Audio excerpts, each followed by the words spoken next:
Hello everybody, welcome to the colours of knowledge. और देखिए, आज हम कक्षा 9वीं की गणित में चैप्टर 1 एक्सरसाइज 1.3 में जो पहला प्रश्न दिया गया है उसको देखते हैं। देखिए, निम्नलिखित भिन्नों को दशमलव रूप में लिखिए और बताइए कि प्रत्येक का दशमलव प्रसार किस प्रकार का है। ठीक है, इनका दशमलव प्रसार किस प्रकार का मिलेगा आपको ये बताना है। ठीक, तो देखिए यहाँ पर 36/100 दिया गया है। इसको हम लिख सकते हैं 0.36, मतलब 36 को 100 से भाग देना है। ठीक है, तो यहाँ 2 जीरो है 1 के बाद, तो यहाँ पर हमने 2 अंक छोड़ के दशमलव लगा दिया, 1 और 2। ठीक, दशमलव आ गया तो 0.36। अब ये दशमलव प्रसार जो है वो किस प्रकार का ये लिखना है अब हमको। अब देखिए, दशमलव के जो प्रसार हैं उनके प्रकार हमारे पास है ना। दशमलव प्रसार के प्रकार तो 3 प्रकार हैं। एक होता है शांत दशमलव, दूसरा होता है अशांत दशमलव और साथ में आवर्ती भी होता है, और तीसरा होता है अशांत तथा अनावर्ती दशमलव। अब इसको एक एक करके समझते हैं। शांत दशमलव कैसा दशमलव होता है? ये जो हमारा पहले प्रश्न का जो उत्तर है 36/100 का 0.36, ये एक शांत दशमलव है। कैसे है? इसमें क्या होता है कि जो दशमलव में जब किसी संख्या को आप लिखते हैं तो वो पूरी तरह से क्या हो जाता है, समाप्त हो जाता है। मतलब इसके आगे और अंक आपको नहीं मिलेंगे। 36 को आप 100 से भाग देंगे तो 0.36 आ जाएगा, है ना। कहने का मतलब है कि इसमें जब आप अंश वाली संख्या को हर वाली संख्या से भाग देते हैं तो भाग देने पर जो शेष बचता है वो 0 बचता है। ठीक है, भाग देने पर शेषफल में 0 बच जाता है। ऐसे सारे दशमलव क्या होते हैं, शांत दशमलव कहलाते हैं। ठीक है, अब इसी में हम दूसरा प्रश्न देखते हैं। देखिए, जो दूसरा प्रश्न है उसमें 1/11 दिया हुआ है। अब इस 1/11 का आपको दशमलव प्रसार लिखना है। तो देखिए, मैं इसको ऐसे लिखता हूँ, 1 को 11 से भाग देंगे, 1 में भाग जाएगा 11 का, नहीं जाएगा, तो उसके लिए 0 लगाई हमने और फिर दशमलव लगाया। दशमलव लगाने के बाद यहाँ पर एक 0 लगा सकते हैं। क्या 10 में 11 का भाग जाएगा? नहीं जाएगा, तो एक 0 और यहाँ लगाएंगे और उसके बाद एक 0 यहाँ लग जाएगी। फिर क्या होगा, 11 से भाग जा रहा है इसमें, मतलब 100 बड़ी संख्या है 11 से, तो 11 क्या हो जाएगा, 99। यहाँ क्या बचेगा, 1 बचेगा। ठीक है, एक बार हम दशमलव लगा चुके हैं इसलिए हर स्टेप में एक 0 आप ऐसे लगा सकते हैं। अभी भाग जा रहा है, नहीं जा रहा है, तो फिर से 0 लगाएंगे, वहाँ 0 लगे तो यहाँ भी 0 लगेगी। क्या होगा, 11 99, फिर 1 बचेगा। ठीक है, एक बार दशमलव लगा चुके हैं इसलिए हर स्टेप में एक 0 आप फ्री लगा सकते हैं। फिर 10 में भाग जाएगा, नहीं जाएगा, तो फिर 0, वहाँ 0 तो यहाँ भी 0, 11 99। ठीक है, अब यहाँ देखिए आप कि 1 को 11 से भाग देने पर हर स्टेप में आपका 1 वापस से बचा जा रहा है ना, शेषफल के रूप में। और यहाँ पर क्या आ रहा है, 0 9 0 9 0 9, और इसी प्रकार से आगे आप बढ़ते जाएंगे तो 0 9 0 9 आता जाएगा और यहाँ पर एक शेषफल बचता जाएगा। तो आपका 1/11 का जो दशमलव प्रसार है वो हो गया 0.090909।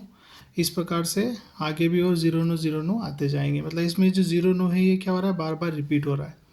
तो इस प्रकार का जो दशमलव होता है वो कैसा होता है, अशांत होने के साथ में वो कैसा होता है, अशांत तथा आवर्ती।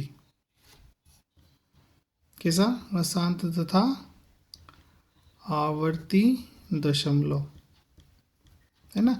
देखिए, ये अशांत है, मतलब शांत नहीं हो रहा है ना, मतलब आगे बढ़ता जा रहा है। और साथ में आवर्ती, मतलब इसमें क्या हो रहा है कि जो अंक रिपीट हो रहे हैं बार बार, है ना, 0 9 0 9 0 9, तो ये आवर्ती है और कैसा है, अशांत है। अब इसी का जो तीसरा प्रश्न है उसको हम देख रहे हैं। देखिए, इसको थोड़ा सा हम 4 से 1/8 दिया हुआ है, इसको थोड़ा सा हल करेंगे तो 8 चौक 32 और ये क्या हो जाएगा, 33/8। मतलब यहाँ पर क्या करना है आपको, जो 33 या 33 है उसको 8 से भाग देना है। ठीक है, तो देखिए 8 चौक कितना होगा, 32 होगा, 1 बचेगा। अब 1 बच गया। अब यहाँ आगे उतारने के लिए कुछ भी नहीं है तो हम क्या करेंगे, दशमलव लगाएंगे। दशमलव लगाते से एक 0 इधर लग जाएगी। फिर क्या होगा, 10 में 8 का भाग देंगे, 8 एकम 8, क्या बचेगा, 2। ठीक है, दशमलव लग चुका, हर स्टेप में एक 0 फ्री लगा सकते हैं हम। 8 दूनी क्या हो जाएगा, 16 हो जाएगा, क्या बचेगा, 4 बचेगा। हर स्टेप में एक 0 फ्री लगा सकते हैं दशमलव के बाद। 8 पंचे क्या हो जाएगा, 40 हो जाएगा। ठीक है, तो देखिए यहाँ पर शेषफल के रूप में क्या आ गया, 0 आ गया, है ना।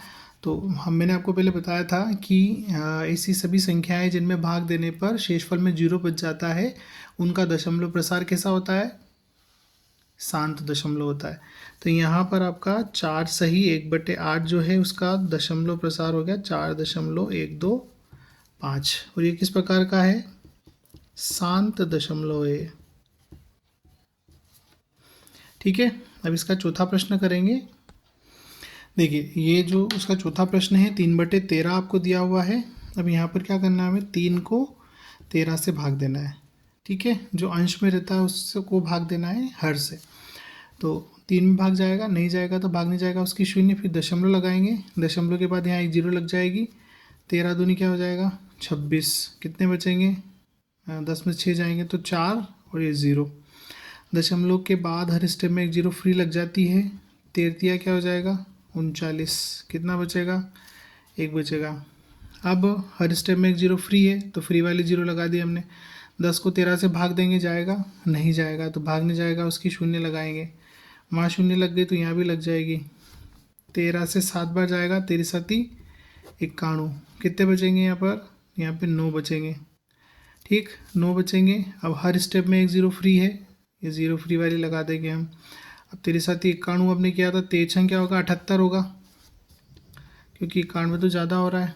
कितना बचेगा यहाँ पर 2 बचेगा, और यहाँ पर 1 बचेगा, 12 हो जाएंगे, 12 हो जाएंगे। हर स्टेप में 0 फ्री मिलती है तो 120 हो जाएंगे। अब 13 से भाग देंगे इसको तो 13 117 हो जाएंगे। अब यहाँ क्या बचेंगे 3 बचेंगे, 10 में 7 गए 3, बाकी ये 0 0 हो जाएंगे। अब देखिए हर स्टेप में एक 0 फ्री मिलती है तो फ्री वाली 0 हमने लगा ली। अब फ्री वाली लगा ली तो क्या हो जाएगा, ये 13 दूनी 26 हो जाएगा, क्या बचेगा 4 बचेगा। हर स्टेप में एक 0 फ्री 40 हो जाएगा, 13 39, क्या बचेगा 1 बचेगा। अब यहाँ पर देखिए आप कि आपका ये जो इतना पोर्शन है, कितना पोर्शन, ये 9 तक।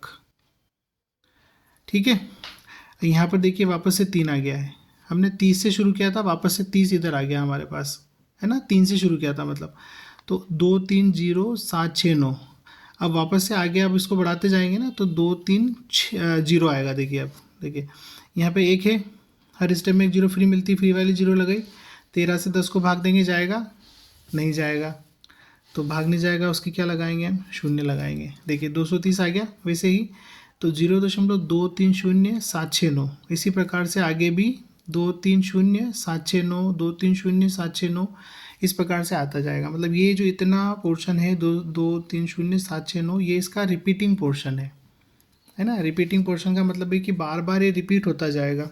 तो 3/13 जो है उसका दशमलव प्रसार क्या हो गया, 3/13 का दशमलव प्रसार हो गया 0.230 769, और इसका पूरा रिपीटेशन होगा। इसके ऊपर बार लगा दिया मैंने, बार का मतलब क्या है, बार का मतलब ही यही है कि ये पोर्शन जो है बार बार रिपीट होगा। ठीक है, तो अब बताइए इसका दशमलव प्रसार किस प्रकार का होगा। देखिए ये अशांत है और आवर्ती है, उसके साथ में एक ही चीज़ बार बार रिपीट हो रही है, तो यहाँ पर हम लिखेंगे अशांत तथा आवर्ती दशमलव। ठीक है, तो आशा करता आपको समझ में आया होगा। अब इसका 5वां जो प्रश्न है उसको देखते हैं। देखिए 1.3 का जो पहला प्रश्न है उसका 5वां प्रश्न है 2/11। ठीक है, अब 2/11 यहाँ पर क्या करना है आपको, 2 को 11 से भाग देना है ना। तो 2 को 11 से भाग देंगे आप तो क्या आएगा, देखो भाग जाएगा 2 में 11 का, नहीं जाएगा तो भाग नहीं जाएगा उसकी 0, एक दशमलव लगाएंगे, यहाँ 0 लग जाएगा। अब 20 हो गया तो 11 एकम 11 एक बार चला जाएगा, कितना बचेगा 9 बचेगा। 9 बचा, दशमलव लग गया है इसलिए हर 0 स्टेप में एक 0 फ्री लगा सकते हैं हम। अब ये 11 8 क्या होगा 88 होगा। ठीक है, 10 में से 8 जाएंगे, 2 बच जाएंगे, या 0 हो जाएगा। अब देखिए जहाँ से 2 से स्टार्ट किया था वापस से 2 मिल गया हमको। अब दशमलव के बाद यहाँ 0 लगाएंगे हम, तो 11 एकम 11, वापस से 9 बचेंगे, हर स्टेप में एक 0 फ्री मिलती है दशमलव के बाद, 11 8 क्या होगा 88 होगा, 2 बचेगा 0। देखो वापस से 2 आ गया। तो यहाँ पर आप देखिए जो 2 को 11 से भाग देने पर 0.18 18 18 18 18 इस प्रकार से आगे आते जाएंगे। तो यहाँ पर दशमलव प्रसार क्या हो गया इसका, 2/11 का 0.1818 इस प्रकार से बहुत आगे तक जाएगा। तो इसको आप लिख सकते हो 0.18 का बार। ठीक है, अब यहाँ पर देखिए वापस से आपको लिखना है कि दशमलव प्रसार किस प्रकार का है। तो ये निश्चित रूप से अशांत दशमलव है, मतलब कि ये खत्म नहीं हो रहा है ना। यहाँ शेषफल में जीरो नहीं आ रहा है, जीरो नहीं आ रहा है मतलब अशांत है। और यहाँ पर आप देखिए कि 2 फिक्स जो डिजिट है 18 18 रिपीट हो रहा है बार बार। तो अशांत के साथ में क्या हो गया, अशांत तथा आवर्ती दशमलव।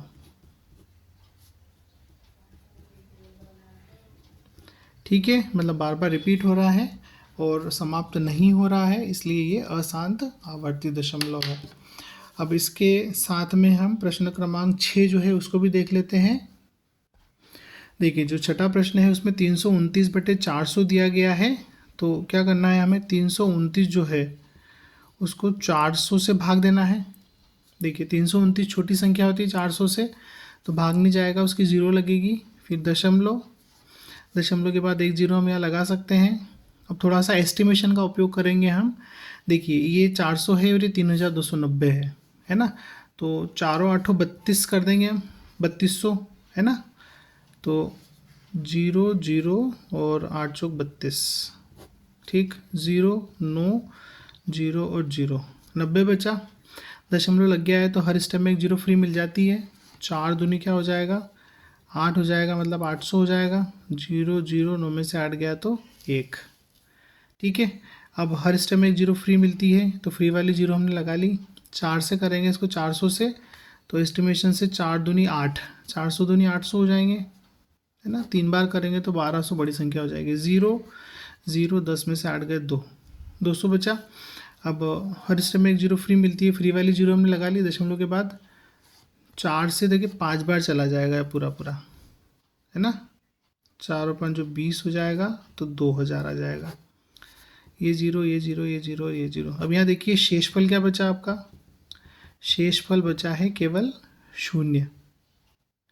ठीक है, तो शेषफल 0 बचा है। इसका मतलब क्या है, इसका मतलब ये है कि ये जो पोर्शन है, मतलब ये जो संख्या है 329 को 400 से भाग देने पर इसका जो दशमलव प्रसार है वो कैसा प्रसार है, शांत दशमलव है, जिसका मान है 8 2 2 और 5।